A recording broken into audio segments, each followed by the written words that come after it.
Hey everyone, Justin here with New Source Network.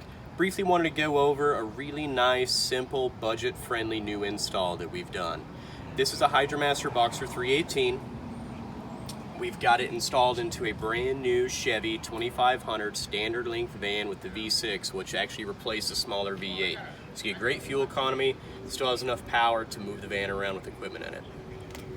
You'll see, very straightforward. We got the machine coming out the side. We did upgrade the chemical jug holder to the one that comes with like the Titan 575.